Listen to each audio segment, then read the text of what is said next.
légendaire studio de Limoilou, CKRL présente le Geek contre-attaque avec Éric Lajoie, Simon Boucher, Philippe Jacques, Laurent Meur, Sabrina Cloutier, Simon Trudeau, Conan Arsenault et l'omnipotent Mikey J. Do a barrel roll! Do a barrel roll! Samedi le 31 janvier, dernier jour du premier mois de 2015. Bienvenue à cette nouvelle édition des Geeks contre-attaque. Mon nom est Éric Lajoie, comme ça l'est depuis que ça l'est. Hein? Ça se dit-tu, ça? Depuis que t'es passé en cours pour le changer. Ouais, c'est ça. Avant, je m'appelais Spatule. Pas de nom de famille, rien. Mais anyway, peu importe. Une question de goût. Question de goût, ouais. Surtout avec des spatules, vu que c'est en cuisine. Et cette semaine, ça va être un effectif réduit, mais pas en compétences. Oh que non. Parce que à la co-animation, j'ai Philippe Jacques en personne. Présent, mesdames et messieurs. Ouais. Présent, sauf que le micro marche pas. Okay. Bon. Peut-être que Voilà. Ah, maintenant je m'entends. ah. Ben, je disais donc présent tout le monde. Yes. Maintenant, je suis vraiment présent. Yes. Et à la mise en onde, le très pertinent Mikey G. Ben oui, parce que tout ce que je dis fait du sens, toujours. C'est pour ça que je me ferme la gueule souvent. Ah, c'est ça, tu réduis Au maximum, ma marge d'erreur. préfères la qualité à la quantité. Et c'est ça. C'est comme, je dirais qu'en radio, c'est l'inverse de ce que je fais. Mais, Ça prend de l'équilibre en tout. ouais, en remarque, je suis pas super grand, donc j'imagine que je vois plus qualité que quantité, d'un sens. Mais, hey, on s'égare, terrible. Déjà, J'ai Ouais, quelque déjà. chose avec un mauvais nom à vous envoyer. Hein? Ouais. C'est maintenant l'heure de vous informer. Voici les Geektualités avec Philippe Jacques. Ah. Ça se demandait pourquoi on a mis des noms dans nos intros de chroniques. hey, c'est toi qui as décidé, fait que y a rien que toi à blâmer. Ouais, c'est vrai, ça. C'est de ma faute. Mais non, mais ça rajoute de la couleur, je trouve. Dans un médium auditif. Peu importe. Donc, Philippe, qu'est-ce qu'on a dans les Geektualités selon toi cette semaine? Et depuis le temps que je rêve de le dire, plein de choses! On triche, Ouais, on triche. effectivement. Donc, entre autres, de quoi tu vas Est-ce nous que parler? tu te souviens d'une certaine comète et d'une certaine sonde? Ouais, Rosetta? Oui! Oui. C'est atterri dessus et qu'il avait été mis à off le temps qu'elle ait assez de soleil pour que la batterie soit rechargée. Normalement, on serait supposé avoir des nouvelles de cette sonde-là dans le coin de la Saint-Valentin, mais comme on sait, la sonde c'est moins bien ancré que prévu à l'astéroïde, donc les scientifiques ont de la misère à la trouver sur sur l'astéroïde justement. Ok. Donc ça crée des problèmes. Surtout des problèmes d'ensoleillement parce que elle est dans une crevasse. OK. Ça, on le sait. Donc, au lieu d'avoir les 6,5 heures de soleil requis pour recharger ses batteries par jour, elle a juste 1,3 heures par jour. Oh, c'est pas énorme, ça. Mais là, c'est pas tout perdu parce que savoir où aller, c'est un des problèmes mineurs. Pour communiquer avec, on n'a pas besoin de savoir où se caler sur l'astéroïde. OK. Il suffit de faire contact avec. Et plus la sonde se rapproche du Soleil, plus on sait que les heures d'ensoleillement vont être meilleures. Donc, les scientifiques espèrent faire contact avec la sonde dans le coin, si tout va bien, mars. OK. Fait que ça reste à suivre. On va vous tenir au courant de notre petite sonde qui s'est atterri sur un astéroïde, parce que c'est quand même fabuleux. Mais j'ai d'autres choses là-dessus. D'autres choses T'attends-tu là-dessus? encore de parler de Rosetta? Ben, parlons de Rosetta, mon chum. Rosetta, c'est quand même surprenant le nombre de travail qu'elle a réussi à accomplir malgré le fait qu'elle était pas tout à fait C'est ça, fonctionnelle. malgré le temps réduit qu'elle avait. Et les scientifiques ont réussi à donner une approximation de sa composition. Et les scientifiques décrivent ça un peu comme une barre de chocolat. Une barre, une candy bar, comme Ok. je pourrais dire sur mes nouvelles. Une barre Mars. Ouais, comme une... donc, croustillant. Croustillant à l'extérieur et moelleux à l'intérieur. Oh, Oh. Mais ce qui les C'est comme un Ferrero Rocher, dans le fond. Oui. N'est-ce pas fantastique? N'est-ce pas fantastique? Toutes les comètes sont faites en Ferrero Rocher. Ouais, On vous informe au Geektualité rien que des faits. Je veux dire qu'il y a beaucoup de filles que je connais qui souhaiteraient l'apocalypse s'ils savaient que c'était un gros chocolat fondant qui s'écraserait sa planète. Mais on sait bien que c'est pas vraiment ça, la composition. C'est pas vraiment Mais ça. encore une fois, plus l'astéroïde va s'approcher du Soleil, plus sa composition va changer. Et c'est ça que les scientifiques ont hâte de voir. Mais pour l'instant, on n'a pas plus de nouvelles que ça. Donc, ils sont pas au courant de la nature du mou en question. Non, Ouais, pas c'est pour ça. l'instant. C'est un mou du inconnu. caramel, on ne sait pas. Ça, c'est la pire chose que quand tu manges quelque chose, mettons, qui est supposé être dur, et que tu pognes un mou inconnu. Puis tu sais pas c'est quoi. La vie est une boîte de chocolat. Ouais, c'est On ça. sait jamais sur quoi on va tomber. Non, c'est beaucoup plus cher que ce que ça goûte. Mais c'est gain par rapport. Non, ensuite on parle d'autre chose. Bien sûr, il y a eu des incidents diplomatiques cette semaine, Des incidents diplomatiques. si on veut, qui concernent des drones et des Maisons Blanches. Oh. Donc, des problèmes de sécurité aux États-Unis. Il y a un drone qui a réussi à survoler la Maison Blanche sans que personne s'en rende compte. OK. Ça a créé effectivement une grosse commotion au point de vue de la sécurité, mais on se rassure, ce n'est pas des extrémistes musulmans. Ah non, c'est pas un drone ou militaire. autres. C'est pas un drone militaire. Non, c'est un drone pour s'amuser. Et celui qui a craché le drone était un employé de la Maison Blanche OK. qui était un peu chaud. Donc, il s'est excusé. Il a dit que son but n'était pas de survoler la Maison Blanche, mais que c'est arrivé. Un hobbyiste gouvernemental a créé un effroi. Donc, c'est... Ouais. OK. Coudonc. Il a peut-être juste oublié ses clés. Oui. Il a échappé ses clés dans le parking, puis il était chez eux, puis ça ne tentait pas d'y retourner parce qu'il faisait pas beau. Fait qu'il a Ouais. envoyé son drone, il dit on va essayer de trouver mes clés. C'est peut-être de quoi de niaiseux de même. Mais en même temps, ça fait un peu peur. Mais ça vaut mieux avoir une peur comme ça pour renforcer la sécurité autour des drones que le premier qui arrive traîne une bombe. C'est ça, mais en même temps, ce qui arrive, excusez-moi, c'est que Je pensais que tu riais de moi, là. faut pas Mal mélanger poigné. des drones militaires avec les drones en général, parce que un drone militaire, c'est presque aussi gros qu'un petit avion, là. C'est gros comme une voiture, là. Un peu plus gros qu'une voiture, puis ça peut traîner des missiles, tout ça. Mais quand on parle de drones, là, Amazon avec ses drones et tout ça, c'est pas des engins énormes. Là. Non, c'est de la On grosseur parle- d'un petit auto téléguidé. là. Ouais, c'est ça, exactement. C'est deux choses tellement différentes que je me demande si on devrait pas trouver une nouvelle appellation pour les drones qu'on dit militaires versus les drones civils, là, dans le fond, Ouais, carrément. à lesquels on a accès. Parce que c'est pas parce que si tu dis un drone de surveiller la Maison Blanche, que tu sais, Ben, en fait, si tu dis les drones de un hélicoptère loisirs... téléguidé, ça serait comme C'est pas mal ça. moins. Mais il c'est y a ça, il y a un mot pour ça, c'est justement Un quadricoptère. un quadricoptère, mais Ouais, les c'est gens s'obstinent à dire que c'est des drones. Donc Ouais. les journalistes aussi, on met tous nos œufs dans le même Même panier, panier, ce qui ouais. fait que l'appellation, on passe à côté. Parce que dans le fond, c'est vraiment juste un hélicoptère téléguidé. Là. Ouais. C'est rien d'autre que ça. Ben ouais, avec une caméra. mais c'est ça, avec une caméra. Mais c'est... Ça vient long à dire un quadricoptère téléguidé muni d'une caméra.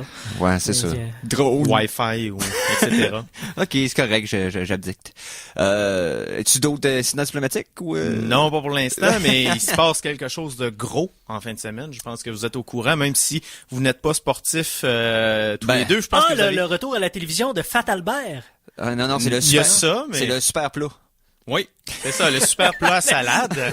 Donc, c'est une télé-réalité avec des contestants et ils doivent faire la plus belle salade qu'ils peuvent, mettre ça dans un bol. C'est comme la salade de patates qui ils avait se été battent sur pour- Kickstarter, dans le fond. Là, Ouais, la même c'est chose. ça, c'est la salade de patates, commotion cérébrale. C'est un concours de C'est ça. salade de C'est patates. de la salade de patates full contact. Bref, en la se finale- lançant une peau de cochon. Ouais. Bref, Ah bon. demain soir, le Super Bowl. Voilà. Entre les Pats Voilà. de la Nouvelle-Angleterre et les Seahawks de Seattle. Merci de m'en informer. Ça va être un gros match, quand même. Je sais que les geeks, là, c'est pas le genre de discussion qu'on veut commencer à mais avoir. de plus en plus. Mais moi, je suis un geek de sport aussi, puis c'est deux gros clubs. Un des premiers clubs depuis longtemps qui va essayer d'avoir 2 Super Bowls en ligne.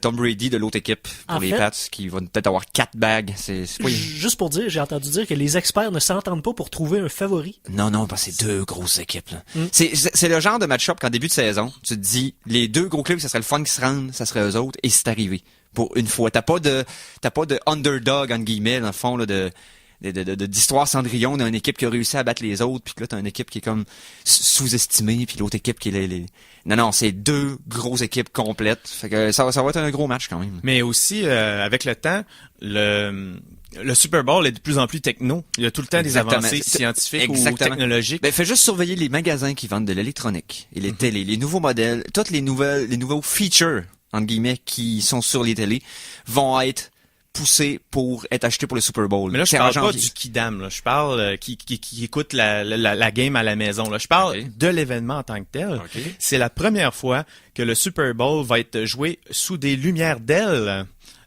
ultra puissantes ils vont utiliser 75% moins d'énergie à cause de ces lumières-là. Ah ben oui, c'est vrai. C'est assez intéressant les faits que j'ai ici. On va avoir besoin de 310 000 watts de puissance pour les faire allumer, comparativement à 1,24 million de watts pour l'ancienne technologie. Donc, j'imagine, c'est un bon spike de c'est courant beaucoup, différent. mais aussi, vu l'efficacité d'énergie, ce qui est le fun, c'est que ça l'allume immédiatement. Mhm. Il y a déjà eu une baisse de puissance au Super Bowl et pour rallumer les lumières à leur puissance à 100%, ça a pris 20 minutes. Oui, je me Avec rappelle. les C'est lumières- dans les années récentes d'ailleurs. C'est à l'intérieur de 10 ans, mais je me rappelle de J'ai l'événement. pas les années sur mon article, mais maintenant, ça va être immédiat. Et on promet aussi un éclairage plus égal pour l'événement. Donc, c'est encore mieux pour ceux qui regardent justement le Ouais, match à la télé. On va avoir un exactement. meilleur Pour la éclairage. diffusion, c'est idéal. là.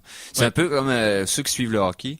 La différence d'éclairage entre les vieux arénas et les arénas modernes est frappante à la télé. C'est surtout depuis le HD, on regardait les vieux arénas puis on disait c'est sombre, c'est bizarre, c'est le grain de l'image est vraiment différent avec des vieilles lumières versus les nouveaux amphithéâtres avec l'éclairage beaucoup plus moderne, beaucoup plus mieux diffus, etc. Donc pour le Super Bowl, c'est tout le temps là que je veux pas, c'est un match, c'est l'événement. C'est de quand l'année. même incroyable aussi qu'on va avoir aussi le double d'illumination OK, puis avec ça va- l'équivalent. là. OK. Fait que, dans le fond, Comparé à l'ancienne technologie. Ok. C'est assez étonnant. fait que comme, plus de lumens pour beaucoup moins d'énergie Voilà. dépensée. Wow. Puis j'y vais rapidement avant qu'on passe à un autre sujet. Oui. Maintenant, les robots sont capables d'apprendre comment faire de la cuisine grâce à YouTube. Grâce à YouTube avec les Quoi? comment faire une salade ou comment faire La DARPA, ouais, la salade full contact, là, Ouais, c'est les ça. robots qui font ça à cette heure. Non, mais c'est auto basic, là, dans le fond, là, c'est comme... Mais la DARPA a donné de l'argent à l'Université du Maryland pour développer un système qui permet aux robots d'interpréter et de performer des tâches qu'ils voient OK. avec YouTube. Donc, ils ont commencé par des shows de cuisine. Bientôt, ce sera des shows de de rénovation. Bientôt, on va avoir des robots qui se plantent en skateboard ou des robots qui se mettent le feu Faudrait dans la tête. surtout pas qu'ils jouent à Grand Theft Auto. Non, Parce mais que c'est- là, on est mal pris. Non, mais là, c'est sur des vidéos YouTube qui les imitent. On va voir beaucoup de bandes qui... J'aimerais ça avoir un robot qui tombe sur les Total Fail 2014 puis qui se met à tout imiter. Là. Il va se mettre à faire une danse de Ça poteau sur serait le fun. divan, il va tomber Fait que à terre. ça serait animé par Bruno Blanchet. Alors, Toto, le robot, s'est planté Non, en Bruno- auto. Bruno Landry, tu veux dire. Oui, c'est ça. Je faisais les... Excusez, j'ai fait un petit dérapage. Ah ouais, c'est Ah. ça. Mais Ça bref. serait drôle de robot. C'est... Parlant de robot. Drone de vidéo. Oh! C'est génial. Parlant de robots, Oui. on a eu les films des Transformers. Oui. Hasbro est sur le coup pour... Hasbro Oui. est sur le coup pour nous livrer, peut-être, qui sait, un film sur les gobos. Mon rêve. Oh. C'était cool, mais c'était pas très bon, les gobos. Ben, c'est pour ça que j'ai hâte de voir que ça donne. Ouais. Moi, j'attends les Thundercats. Ouais, mais les Thundercats, ils ont déjà eu deux reboots en Ouais, série en anime, animée. ouais. Mais pourquoi je dis ça, c'est parce que il y a un site qui s'appelle tfw2005.com qui est un site de fans ultimes de Transformers Ok. qui se sont rendus compte que Hasbro a renouvelé le trademark de Gobo, ce qui laisse entendre que soit on va avoir des jouets bientôt, une série animée ou peut-être un film. C'est sûr que moi je vise grand. Je me souviens juste de deux. Ouais. Deux des gobos, c'était le chef des Good, le chef des Evil, la moto, puis le F-14. Ouais. Il y avait Puis aussi j'ai- ceux qui étaient faits en roche. Ouais. Puis il y avait aussi celui qui se transformait en limousine. Ouais. Puis il y avait un chapeau de forme en métal. J'étais le seul à mon école primaire à avoir un étui à crayon des GoBots. Oh C'est yeah. tellement cool, Mikey. Yes. Hey, on prend une petite pause musicale Bien et on sûr. continue après en vrac? Bien. Yes. La chanson de la semaine! Alors, cette semaine, ce sera une contribution partagée entre moi et Philippe. Première chanson de la semaine, c'est moi qui m'en occupe. Et là, j'ai sorti ça des boulamites et ça vient d'une origine obscure. Dans fin des années 90, début 2000, dans l'avènement de l'Internet de façon mainstream, pour ne pas dire public, grand public, en fait, ça serait la bonne expression, il s'est mis à avoir un peu de musique... De musique réarrangée de jeux vidéo un peu partout, des remixes de chansons que le monde postait sur l'internet, mais dont les informations et l'origine a été complètement perdue avec le temps. Dans le temps, il n'y avait pas beaucoup de sites qui regroupaient ce genre de musique-là, ou etc. Et ça s'est perdu dans les méandres de l'internet. Exactement. Et quand tu cherches sur YouTube, mettons, avec la chanson en tant que telle, ou Shazam, ou peu importe, c'est toujours conflictuel, c'est jamais la même version, c'est jamais le même nom. Très difficile de trouver. La pièce que j'ai trouvée, c'est Super Mario Bros. Techno Remix. Origine inconnue, je sais pas c'est qui l'a fait, je sais pas en quelle année. Ce que je me souviens par contre, c'est que cette pièce-là avait été utilisée par Denis Talbot dans Monsieur Net dans les premières années, comme un des thèmes de chronique. Vous allez le reconnaître immédiatement. Et ça sonne fat avec un PH. Donc je vous reviens tout de suite après. On vous revient tout de suite après pour d'autres nouvelles en vrac au Geek Contre-Attaque.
Et c'était le Super Mario Bros.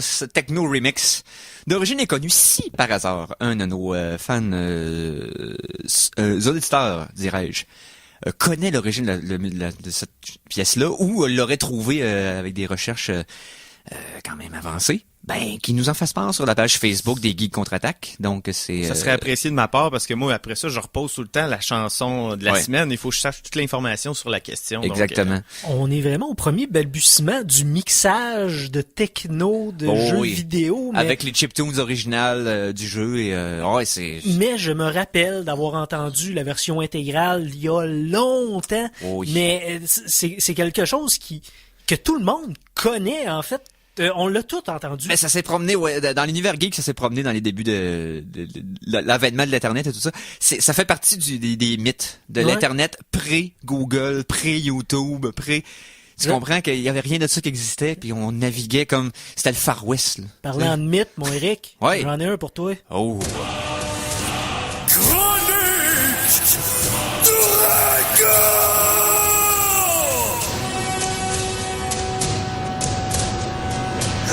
C'est pas là!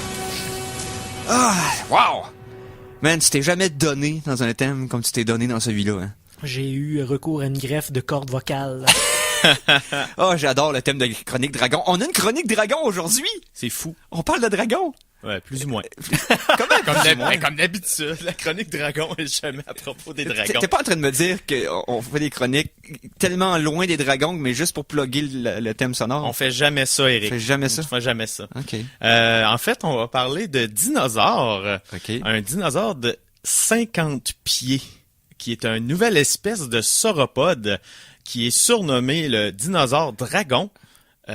Parce que son... Dragonosaure. Oui, si on veut. En fait, son vrai nom, il a été étudié par une équipe canadienne. Okay. Il a été trouvé en Chine centrale en 2006 sur un site de construction et ils l'ont appelé Quijianglong, qui veut dire dragon de Quijiang, qui est sûrement la région dans laquelle il a été trouvé.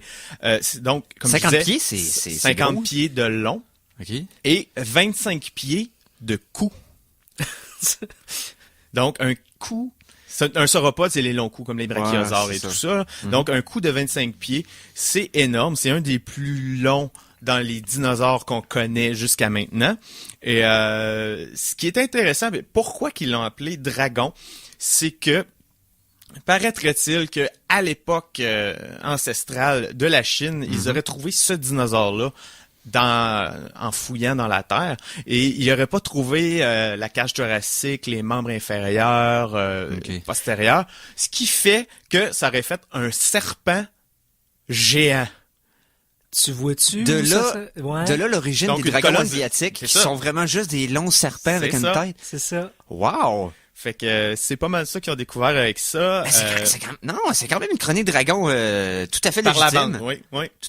Parce que ça expliquerait l'origine de la différence fondamentale entre le mythe des dragons en Asie versus les dragons qui viennent de la mythologie nordique ou de la mythologie plus Oui, c'est pour ça que l'Antiquité, ce serait tout plus des dragons serpents. ça, parce que ça un peu. dépendait des fossiles qu'ils trouvaient à Effectivement. l'époque. Wow! Oui.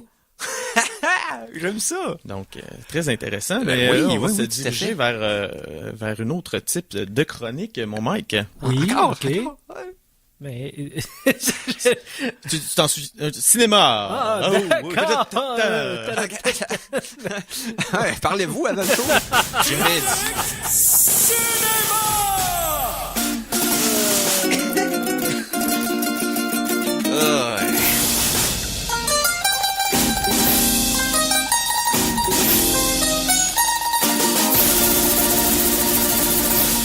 Je savais qu'il y en avait une. Moi, je pensais qu'elle allait être au dessert, mais bon. Hey, écoute, elle est tellement grosse, cette chronique cinéma, qu'elle sera peut-être divisée en plusieurs parties. Faire une J'ai sandwich de beaucoup cinéma. de cinéma à parler aujourd'hui. Yes. Mais je suis pas fâché après toi, Mikey, de pas avoir écouté ce que je dis, parce que je t'aime bien. Donc, j'ai une nouvelle pour toi qui va raccommoder notre amitié. Tu savais que les Pokémon étaient passés au château Frontenac? Oui! Oui, je pense qu'on avait mis un extrait de l'introduction de la nouvelle saison. Non, c'est le film Ok, Pokémon ça. X et Y. Je l'avais Ok. mis v'là quelques semaines sur la page des geeks, mais je n'avais pas encore parlé à l'émission. Le château fictif dans lequel ils sont est basé sur sur le château Frontenac. C'est fabuleux de Et voir ça vous quand irez même. voir ça Ouais, sur notre c'est- page, c'est vraiment, vraiment ressemblant. Il y a même la terrasse du frein, toute la patente, avec Ouais. Ash qui court en arrêt d'un Pokémon. Puis Mais ils font exploser le château, à un moment donné. Le mur du château explose. pas correct, puis- ça. Oui, mais c'est pas lui. C'est basé sur. Ça nous a coûté cher dans la rénovation, puis les autres, ils viennent tout le détruire. C'est des... Les Pokémon, ça existe, Eric. Ouais. C'est un documentaire qu'on a. Ça existe, c'est de l'esclavagisme, puis... Puis des combats de coq, puis oui. Ouais, ok, c'est ça. ouais, On a eu des nouvelles aussi de Jurassic Park. Oh, Parlant de dinosaures. Le prochain film, là. Ouais, on va faire une transition. Oui. C'est il comment va ça avoir s'appelle déjà le sous-titre? Jurassic World. Jurassic World, ouais. On a nommé notre T-Rex mutant. Donc, Simon Boucher avait vu juste, ça va être une créature qui semble un mix entre un T-Rex et Un raptor. Un raptor. Et on l'appelle l'Indominus Rex. L'Indominus Ouais. Rex. Il ne peut être soumis. Non. Mm. Fait que c'est pas mal ça qu'on a pour l'instant. Il y a une silhouette. J'ai vu en fouillant un peu, on peut voir un peu plus le dino, mais on dirait vraiment un vrai dino. Il y a rien de, il y a pas de super pouvoir, il lance pas des lasers avec ses yeux, donc c'est un peu décevant. Ah, mais honnêtement, là, honnêtement, on se jase en geek, là. Ça fait pas de cheap, le fait que Jurassic Park, c'est plus ce que c'était. C'est quoi les deux les plus populaires dinosaures? C'est Tyrannosaure et Raptor. Non, ils mélangent ensemble. J'ai pas dit le contraire. C'est pas très brillant. Ça fait Alien 4, Surtout- pas Alien 4, mais dans Alien versus Predator Requiem, qui ont dit, on va mélanger un Predator et un Alien ensemble, puis on le montrera pas parce qu'il fait noir. Surtout qu'à la base, Jurassic c'est- Park, c'est un thriller scientifique avec de la science. Ouais, mais il reste que... Pas de fiction. On est loin des livres de Michael Crichton, là. C'est ça. Mais bon. Parlant de fiction, Oui. on va continuer vers des fantômes. Des fantômes. Ah, Ghostbusters, Oui. le cast a été révélé. Oui, effectivement, le cast tout féminin. C'est quasiment, on peut peut-être appeler ça un Saturday Night Cast. Oui, Ça ressemble, Ouais, c'est- ça ressemble à ça. Ben, il y avait une couple de rumeurs qui avait été fondée. Dans le fond, Melissa McCarthy va faire partie des 4. Oui. Ensuite, les autres... Leslie Jones, OK, connais pas. Kate McKinnon Connais pas. et Kristen Wiig. ouais, Ah, c'est- oui, Kristen Wiig, oui, évidemment. Là, Et voilà. De Saturday Night Live, mais de beaucoup de films dérivés de ça aussi. Et selon ces rumeurs-là, ce serait McCarthy qui serait le lead. Ok. Mais, à ce que j'ai su, ce sera pas Vankman puis Spangler. Non, c'est pas ils ce point. changent les noms, ils changent oui. tout. Donc, il aurait pu faire des versions féminines du même cast. Ce Mais que il y je a- pensais qu'elle allait faire. Ouais, à la base. mais il y a tant qu'à ça, il devrait faire comme le prochain Star Wars va faire, puis prendre les acteurs qui restent, qui veulent, puis faire le passage du flambeau, dans le fond, que tes voix vieux, finis, peut-être lequel. Ben c'est ça, moi j'aurais fait. fait le film que c'est une franchise des Ouais, c'est Ghostbusters qui rouvre, mettons, à Los Angeles. Et là, ça donne que c'est toutes des filles. C'est pas important, mais on va voir Dan Aykroyd. C'est ça, puis eux autres vont Bill faire une Murray. formation là-bas, ça serait Ça super serait drôle. bon, Les autres mais sont ils feront blasés, ça lui pas tente plus. ça. Et c'est Ouais. pas exclu qu'on ait la surprise. Moi, je suis Peut-être. l'éternel optimiste. puis- Ouais, c'est vrai. Bon. Mais T'es un éternel Optimus. on n'aura pas Egon, par contre. Ça, Non. c'est un peu décevant. Ouais. Mais ça va être le 22 juillet 2016 qu'on va savoir qui appeler. Yes. Ouais, c'est ça. Who you're gonna call. Puis moi, je sais à qui vous allez parler dans à peu près 2-3 minutes. Hey, c'est vrai, on a une surprise pour vous autres après la pause. Ouais. On va voir... On va rester dans le cinéma, mais on va glisser vers le théâtre. On vous laisse la surprise. On a quelqu'un en studio avec qui on va parler, mais on vous en dit pas plus pour l'instant. On part en pause, on va revenir tout de suite après pour la deuxième demi-heure des Geeks contre-attaque. Alors attention, ici c'est François Pérusse et ce que vous écoutez en ce moment, c'est les Geeks contre-attaque. Fait que watch out. À CKRL 89,1.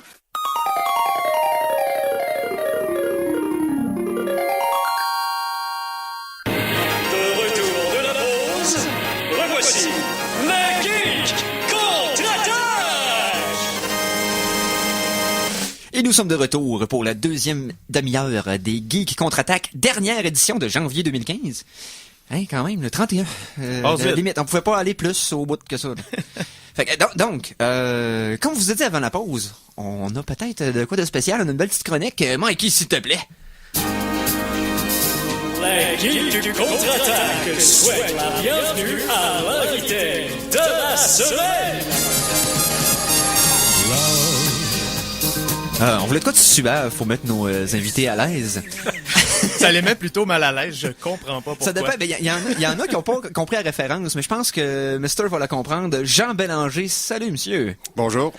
Donc, Philippe, tu vas mener l'entrevue. Oui, effectivement. Expliquez-nous la raison de la présence de monsieur Bélanger en studio. Ben en fait, moi, c'est que j'ai une de mes amies qui m'avait demandé de faire du graphisme pour une pièce de théâtre qui est intitulée La guerre des tucs. Un donc, classique parmi les classiques. Un classique parmi les classiques, puis c'est un concept intéressant, donc je me suis dit, il faut absolument en parler aux geeks. Alors j'ai invité Jean Bélanger, qui est le directeur artistique du Théâtre Sous Zéro, qui produit cette pièce-là. Jean, bonjour. Bonjour. La guerre des tucs, vous avez eu votre première jeudi, est-ce que j'ai su? Oui. Ça s'est bien déroulé? Oui, ça s'est bien déroulé. Écoute, en fait, c'est une fausse première dans le sens que c'est une reprise. Ce show-là, on l'a fait pendant 3 semaines en 2013. C'est ça, on a terminé. On a fait une quinzaine de représentations en 2013. Donc, c'était juste de se remettre dans nos vieilles pantoufles. Là, puis, mais le spectacle, il va très bien. Là. On n'était pas inquiets. Là. C'est bon. C'est quoi tu vas m'expliquer la particularité du Théâtre Sous Zéro pour les auditeurs qui vous connaissent pas? Le Théâtre Sous Zéro est un théâtre dans lequel les comédiens jouent à l'extérieur l'hiver. Donc, pour ça, on s'appelle Sous Zéro. Et pour pas faire geler nos spectateurs, on les installe à l'intérieur devant une vitre. Et ça permet de recréer des spectacles qui parlent de l'hiver. C'est ça l'objectif. Avec la neige, le froid, tout ce qu'on peut faire, qu'on peut pas faire au théâtre. On peut essayer de recréer de la neige au théâtre, tu sais, ça se peut, mais ça a tout le temps de l'air du styrofoam qui tombe. Ça a l'air artificiel. C'est ça. Alors que nous, comme hier soir dans la représentation, il est tombé 5 cm de neige pendant le show.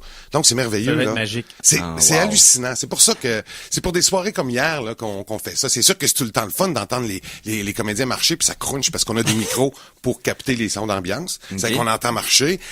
Écoute, on voit la fumée qui leur sort de la bouche. C'est merveilleux.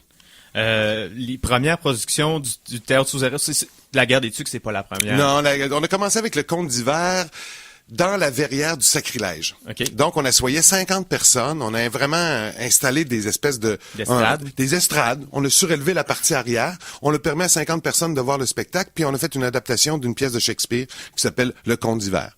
Donc, patinoire, les comédiens de la première partie en patin. J'avais patenté une vraie patinoire là qui devait faire à peu près la largeur du studio. Ça faisait peut-être une 12aine de pieds.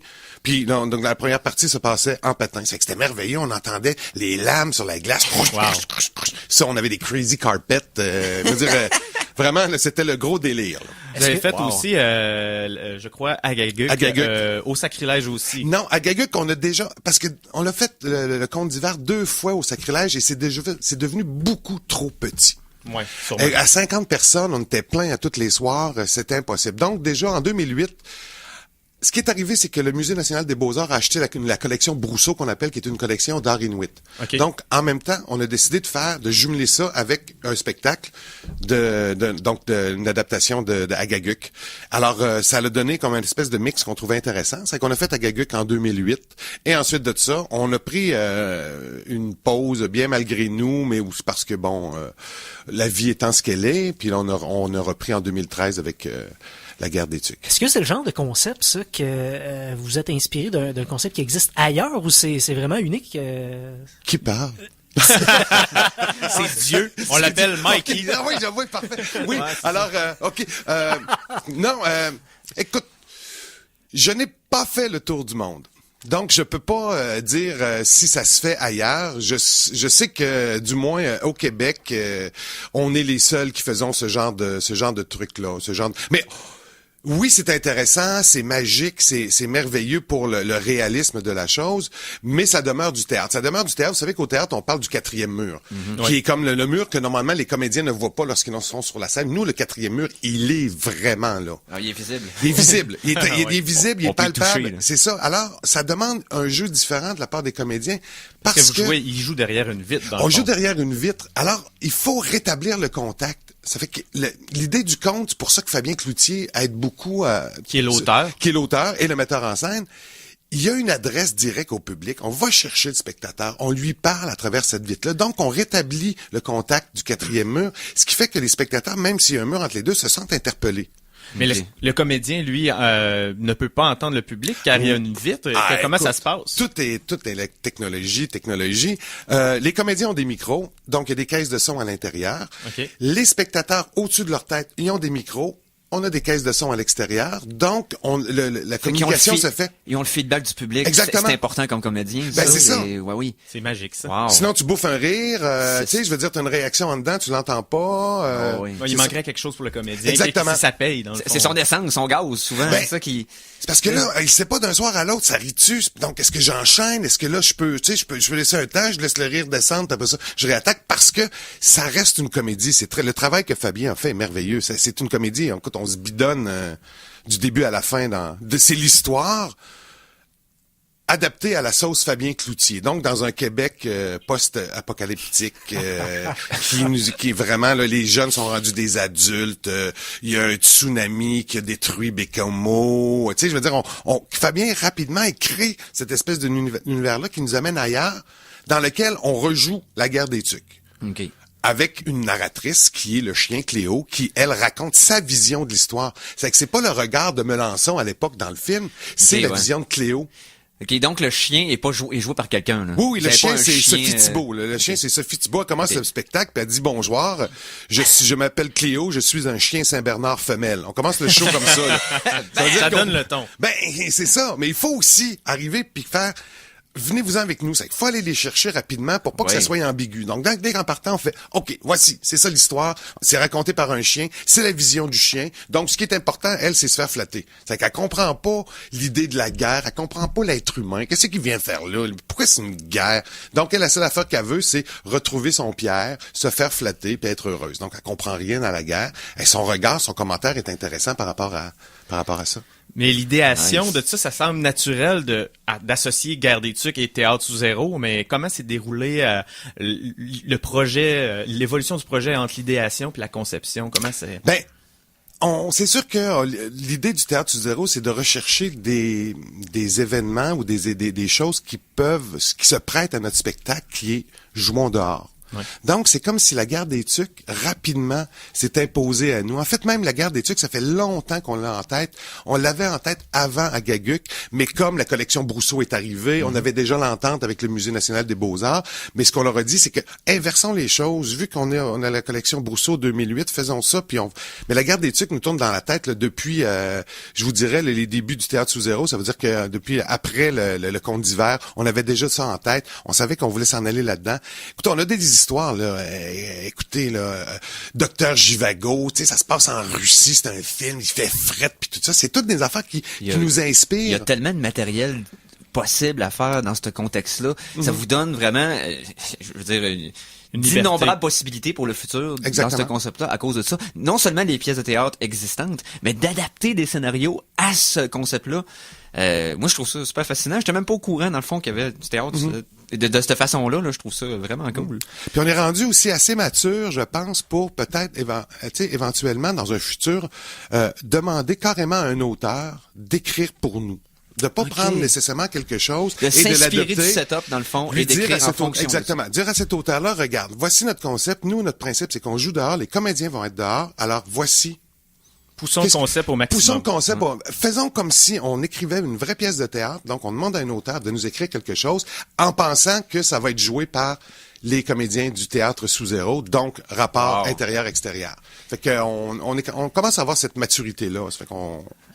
Vous avez collaboré avec André Melançon, Roch Demers, puis l'équipe un peu derrière le film. C'est quoi les réactions? Ben, au début, quand je suis allé voir Monsieur Demers, il y a de cela quand même plusieurs années, la rencontre a été formidable. Il a trouvé le projet intéressant. Sur papier, du moins, il a trouvé le projet intéressant. Je suis sorti de là, puis il m'a même donné, il existe un petit livre de la guerre des Tucs. Je suis même sorti de là, puis il fait, tiens, je te donne ça. Il y avait ça dans son bureau. Donc, c'est un monsieur super ouvert. Alors, il a dit oui, à prime abord, ça m'intéresse. Ensuite de ça, est arrivé Fabien. Il a écrit un premier jet.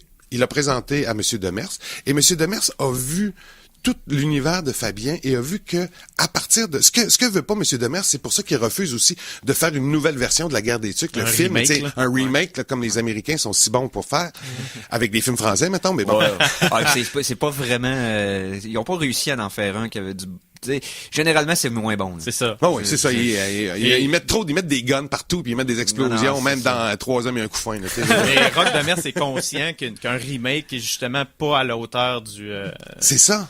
Non, Et ça sert à rien de l'original. faire ça. Donc, c'est pour ça que M. Demers est intéressé par une bande dessinée qui va se faire par rapport à ça. Oui. Un film d'animation. Puis c'est d'un univers différent, comme tu dis. D'autres moyens. C'est la guerre des sucres mélangée avec, pour les geeks, avec Fallout, là, avec post-apocalyptique, là, après des bombes, après des guerres qui n'ont pas eu lieu, là. C'est pour ça que nous, on a appelé ça un conte pas pour tous.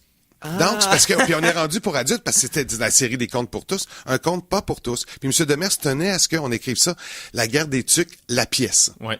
Pour C'est ça. différencier de la guerre des tucs, le film. Donc, il place, je trouve qu'il est bien intelligent, M. Demers, par rapport à ça.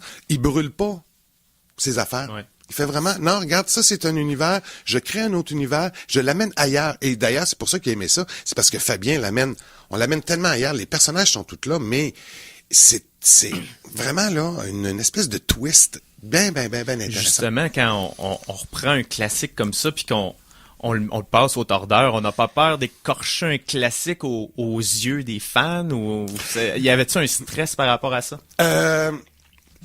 On s'est assuré de garder l'essence qui sont les répliques j'allais dire clichés, mais célèbres. Là. Mais c'est ça. Mais c'est quasiment devenu cliché tellement ce film-là est dans le psyché des gens à cette âge. Je veux dire, il y en a qui ont vu ça étant jeune des centaines de fois, puis que maintenant ils peuvent savoir réciter le film par cœur. Là, fait que c'est ça. Donc on s'est assuré de garder ça, mais on voulait pas non plus. Ce qu'on avait peur. Ce que moi j'avais peur comme directeur artistique, c'est qu'en recréant la même chose, les gens fassent, à ce moment-là, pourquoi est-ce qu'on va pas voir le film, là, si c'est la même chose que le film? Donc, il fallait nécessairement, systématiquement aller ailleurs avec des espèces de clins d'œil sur les autres choses que les gens se souviennent. Écoute, tu demandes à quelqu'un de compléter la guerre, puis normalement, il te le fait. Les flancs, c'est ça. Les flancs, c'est quoi les flancs? T'as de la neige là, t'as un trou dans ta mitaine. C'est que, en ponctuant notre histoire de ces éléments-là, puis en gardant comme la trame, mais en l'amenant ailleurs, on n'avait pas peur, parce que la proposition de Fabien demeure autonome. T'es pas obligé d'avoir vu le film pour aimer la pièce. On a des gens qui sont là, qui connaissent pas le film. On a des Français qui viennent. Eux autres, c'est sûr qu'ils trouvent ça formidable parce que vous jouez dans la neige. C'est merveilleux. C'est ça, ils trouvent ça formidable. On n'a rien compris. Parce que c'est en québécois. C'est en québécois, là, de A à Z, là. Fabien, les jousés, puis tout, vraiment, il est dans le québécois. Un bon joual, là. Oui, tout à fait. Ça fait que, non, on a beaucoup de plaisir. Ça se passe bien, là. Ce soir, ça va être différent d'hier. Hier, c'était merveilleux. Il y avait petite neige. Ce soir, ils vont jouer à moins 20. Froid, ouais. À moins 20, les pas crissent dans la neige, là. Ouais. Fait que ça donne un son. Pour le spectateur, c'est fantastique. Oui. Pour l'acteur? Écoutez, l'hiver, moi je suis un fan de l'hiver, hein, sinon j'aurais appelé ça le théâtre sur zéro. Là, bon, donc, le problème avec l'hiver, c'est quand t'attends l'autobus. Ouais. Si tu fais quelque chose l'hiver, si tu marches, si tu vas d'un A à Z, d'un point A à un point B, t'as pas froid. Tant que ton corps reste actif. Exactement. Tu vas combattre le froid. C'est que c'est prévu dans la mise en scène. On met pas un acteur planté là en plein vent pendant 20 minutes, le temps avant qu'il vienne dire sa réplique. Tout est prévu. Les comédiens rentrent, ils sortent, ça bouge. La mise en scène est active. Mais de toute façon, dans le film, il y a 4 batailles, je pense, qui attaquent le phare. Donc ça, c'est resté là. Alors que ça bouge tout le temps. On s'assure qu'on fait ça. Comme ça, les comédiens ont pas froid. Puis il y a une place pour aller se réchauffer là, quand même. On n'est pas si cruel que ça. Oui, on les traite bien. Là. On n'a pas de plainte. Là. On n'a pas eu de plainte de la part de l'UDA. En conclusion, c'est quoi l'avenir pour le projet La Guerre des Tucs? Écoutez, c'est sûr que La Guerre des Tucs, c'est un gros projet. C'est dur. En plus, c'est pas comme une pièce de théâtre qui peut se faire acheter par un diffuseur qui va aller le présenter dans sa salle. Nous, la condition, c'est d'avoir un lieu qui peut asseoir on aime bien avoir aux alentours de 150 personnes pour que ça soit rentable pour le diffuseur, mais ça prend une vitre. Et ça prend un lieu extérieur avec la proposition. Donc, à partir de ce moment-là, si on n'a pas ça, on peut pas. Mais puis en plus de ça, c'est un 9 comédiens. Un 9 comédiens, sortir un 9 comédiens, monter un budget pour sortir, puis pour tourner un 9 comédiens, il y a plus beaucoup de diffuseurs qui peuvent se permettre ça. Là. Tu sais, je veux dire, des 1, 2, 3, 4 comédiens, ça va, mais à 9, là, ça commence à coûter cher. Donc, écoutez, on veut le tourner, On a été en négociation, ça l'a passé proche avec Montréal pour cet hiver. Okay. Ils n'ont pas réussi à trouver le financement. Écoutez, on devait aller à la Place des Arts. Si la Place des Arts trouve pas le financement pour faire venir un show de neuf, qui peut le faire à Montréal? Ouais. Je veux dire, tu sais, on sait pas, les frères Molson. À part ça, là... Mais c'est quand même, il y a peut-être un bel avenir, on l'espère. Oui, ben écoutez, on ne demande que ça. On est original, on fait rire les gens. Tout le monde connaît cette pièce-là. Ça pourrait marcher n'importe où, mais ça nous prend un lieu qui nous accueille. C'est très limité pour ça. Pour le lieu, c'est ce soir. Il vous reste encore quelques représentations? Oui, il nous en reste 2 ce soir, donc 7h et 9h30. Ensuite de ça, dimanche. Et la semaine suivante, jeudi, vendredi, samedi et dimanche de la semaine prochaine. C'est ça notre Musée national des Beaux-Arts. Il vous reste des places? Oui, il nous reste des places. C'est sûr que nous, habituellement, on tourne tout le temps aux alentours de 94% de taux d'occupation. Là. On fait des hits pas mal. Là, comme c'est une reprise, c'est un petit peu plus... il y a un peu plus de place, disons, cette année. On va dire ça comme ça. La deuxième semaine se remplit très vite. Donc, je mets les informations sur la page des Geeks Contre-Attaque. Yes. Allez voir ça. C'est vraiment unique. C'est quelque chose à voir. Jean Bélanger, merci beaucoup d'être passé à l'émission. Merci les gars. Donc, on y va en pause musicale? Oui! La chanson de la semaine 2! Alors, Phil, tu vas nous faire broyer. Ouais, là, je vais vous faire pleurer, mais on reste dans le concept. C'est quelque chose de nostalgique qui va faire réveiller beaucoup de sentiments auprès de tout le monde. C'est-à-dire? C'est ta première chanteuse préférée quand t'étais petit enfant, petit cul. Première chanteuse préférée quand j'étais jeune. Dis pas Carmen Campagne, c'est pas ça. Non, je l'ai déjà vu. Ouais. Moses. Elle avait un village, en tout cas. Elle avait un village. Moi, une boîte à mal. Une boîte à mal. OK, regarde. C'est sûrement Nathalie Simard. OK. Non, c'était pas elle, mais... C'était Samantha Fox, mais ça avait rien à voir avec ses tonnes. Mais... J'ai dit québécoise. Québécoise, OK. Bon, donc, ce qu'on va faire jouer, c'est L'amour a pris son temps, qui est la chanson du générique de La Guerre des Tucs originale en 84. Donc, une larme à l'œil pour Cléo. Pour Cléo. Puis, on va revenir tout de suite après pour la fin des Geeks Contre-Attaque.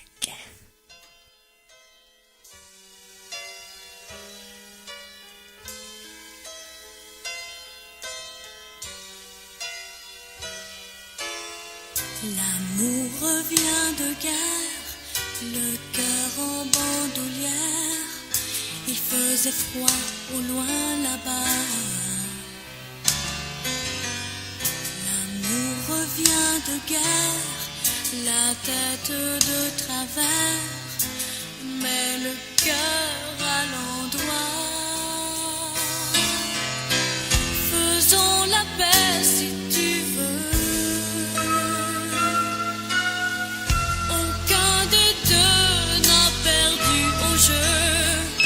L'amour a pris son temps à travers les vents de janvier, à réchauffer l'hiver frileux.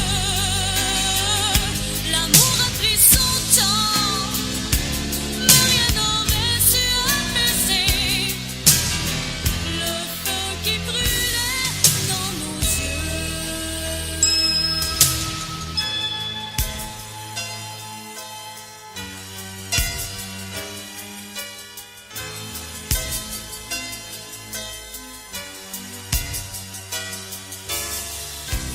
L'amour revient de guerre, les ennemis d'hier se sourient sans faire de bruit.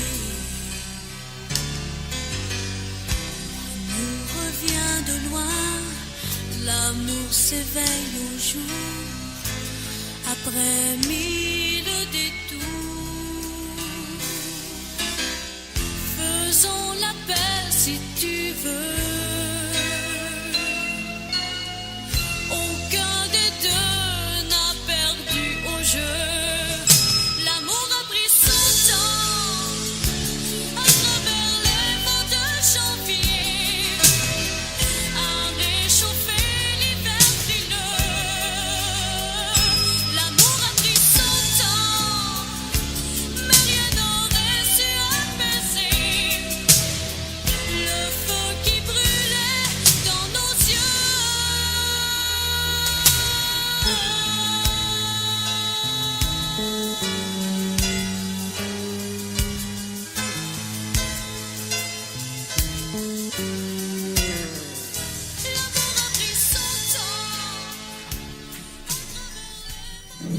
Oh oui, on est de retour. Donc c'était la pièce émotive d'un classique, dans le fond, le générique de la guerre des tucs. Oui. Avec Nathalie Simard, la seule et l'unique. Donc, juste pour vous, au Geek contre-attaque. Yes. Donc c'est peut-être la dernière fois qu'on va jouer du Nathalie. Je veux juste avertir, là. C'est possible. Je savais que ça te toucherait.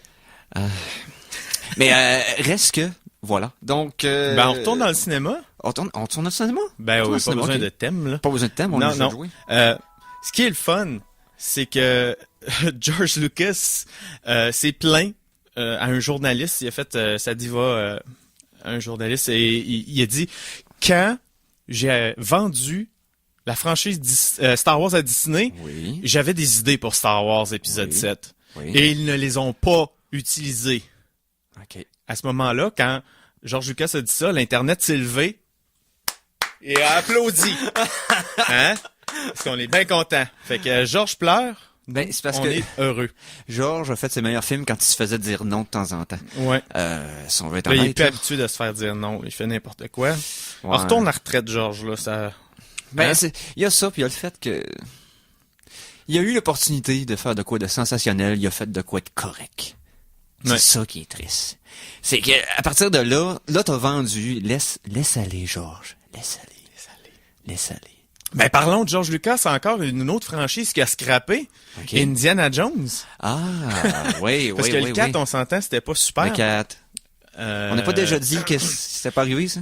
Ben, malheureusement, il est arrivé, mais on va continuer de l'ignorer, mais la plupart des trucs qui marchent pas, c'est des idées de George Lucas et Spielberg travaille fort à dire que non, c'est de sa faute puis tout. Puis Lucas a encore dit non, il me protège parce qu'il sait que je suis sensible puis que je me suis fait pas mal taper sa tête. Fait qu'il essaie de me protéger. Fait que c'est encore de sa faute. Mais fait que ce qui fait que Disney veut faire un reboot de Indiana Jones, bien sûr. Ouais. Parce que j'ai rien contre Harrison Ford, mais là c'est fucked up beyond all repair, comme qu'on dit. Ben là, ce qu'on dit à ce moment-là, c'est ça. Puis ce qui arrive avec Harrison Ford, il est proche de 80 ans. Faut dire que c'était le seul élément qui était superbe et solide comme un roc dans Indiana Jones 4. Tout à fait. Mais le monsieur, c'est pas un vieil acteur, c'est un vieil homme maintenant. Oui. Et Indiana Jones peut pas être vieux. Il était dans la sinon ça marche pas. C'est ça, parce qu'oubliez pas que dans le premier Star Wars, il était dans la mi-trentaine. Il s'est fait connaître à la mi-trentaine. C'est pour ça qu'il est beaucoup plus vieux que le reste du cast. Et qu'à ce moment-là, je veux bien croire qu'il aimerait ça en faire un autre, là, mais je verrais juste... J'ai une bonne nouvelle pour toi, par exemple. Le reboot, Disney a retrouvé son cast parfait en la personne de Chris Pratt, qui reprendrait le rôle de Indiana Jones. C'est encore au niveau de rumeur, mais... Ouais, je comprends, ouais. Je suis vendu à l'idée.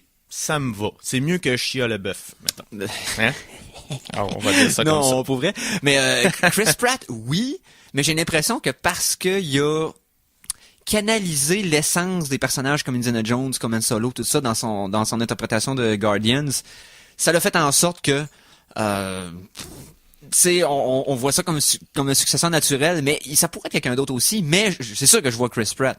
Ouais, ça marche. Malgré qu'il est identifié comme Star-Lord, mais... Ouais, mais en même temps, le Capitaine America, c'est la torche humaine, là. Ouais, mais non. Comprends-tu que les Fantastic Four, c'est pas des films qui méritent d'être remémorés? L'héritage que le site Fantastic Four compte pas. J'ai encore commis un impair, je m'excuse. Non, mais c'est parce que il y a des films qui comptent pas, ok? Tu comprends? Ça fait partie de la catégorie qui compte pas. Chris Pratt, Guardians of the Galaxy, il compte. Et là, ils veulent faire en sorte que c'est le nouveau visage de la franchise de Jurassic Park. Mm-hmm. Et là, après ça, je me demande si c'est pas de l'overexposure dans l'univers des films geeks. Donc, c'est pour ça que... On verra. Je serais super d'accord. C'est ça. Je serais super d'accord, mais j'espère que ça arrivera pas pour pas le brûler. Il y avait des rumeurs autour de Bradley Cooper, mais je trouve que ça marche pas. C'est un miscast, selon moi. Peut-être, ouais. Parlant de casting, oui. Emma Watson, qui est la Hermione Granger de Harry Potter, a été confirmée pour un film en live action de Beauty and the Beast, dans le rôle de Belle. Ouais, c'est vrai, ça, Disney va le produire. Je sais pas s'ils vont y aller dans le même ton que Maleficent. Je ne crois pas. Dans le fond, qu'une version de l'histoire un peu plus fantastique, un peu plus sombre. Ça aussi, c'est parce que c'est un peu à la mode, là. Il y avait eu le Chaperon Rouge, là, qui avait ça dark, là. Ouais, c'est ça, de rendre ça plus Tu parles simple. la version avec Marc Labrèche comme le loup, là, puis Mitsu comme le petit chaperon rouge. Là. Pas du tout. Ah, personne du tout. se souvenait de ça encore. Caroline, je suis pas chanceux aujourd'hui. Ok, non, je m'en rappelle, celle-là, je m'en rappelle. Mais Mais la version originale en 2011, c'était Guillermo del Toro qui était supposé diriger ça, mais ça et Warner Bros qui était attaché au projet, mais là Ouais. ça a changé là avec Disney. Puis puis il y avait eu Blanche-Neige et le chasseur, là, Ouais. avec Bella puis Thor, là. J'ai un autre compte pour vous autres. une petite parenthèse. Ah oui, donc. Ce soir, Mythbusters, écoutez ça, spécial jeu vidéo. Hein? Pour l'occasion, ils ont recréé dans leur shop un tableau complet de Doom 1. Donc, le poil juste en le disant, le poil est raide sur mes bras. Mythbuster puis ID Software se mélangent, je trouve, c'est comme tu peux être plus heureux. aujourd'hui. Effectivement, ils vont toucher à d'autres jeux vidéo. Je ne suis pas au courant, Les j'en sais pas vitres plus. Pour l'instant, ils gardent ça secret. Comme mais si tu piles sur une tortue, est-ce que sa carapace reste là, mais la tortue je sort? ne crois pas. Mais ce soir, à 9h, va sortir le nouvel épisode de Mythbusters, Sur spécial Discovery. jeux vidéo. Donc, pour ça, je te laisse aller, Mike. Yes, sur Discovery Channel. Donc, Ben, Brice, puis Sazouk. C'est ça. on y va avec les tout feu tout flamme, ça. Exactement. Yes, qui s'en vient. Donc, hey, merci à notre invité de bord, Jean Bélanger, là, qui a déjà quitté les studios, mais que ça a été fort intéressant comme entrevue. Ouais. Philippe, hey, merci, grosse job. Hey, ça a passé vite. Ça attend? Je veux revenir. Simon Boucher revient plus. C'est moi à cette heure. C'est comme si ça avait juste duré 1 heure. Non, je Merci l'agace. à Mikey. Ben, hein, je suis toujours là. Je vais tout le temps être là. Yes, je me remercie moi-même et je remercie surtout les auditeurs des Geeks Contre-Attaque qui sont là de semaine en semaine. Peut-être les nouveaux qui n'avaient jamais écouté le show. Merci d'être là. On se revoit la semaine prochaine, même poste, même heure. Salut les geeks!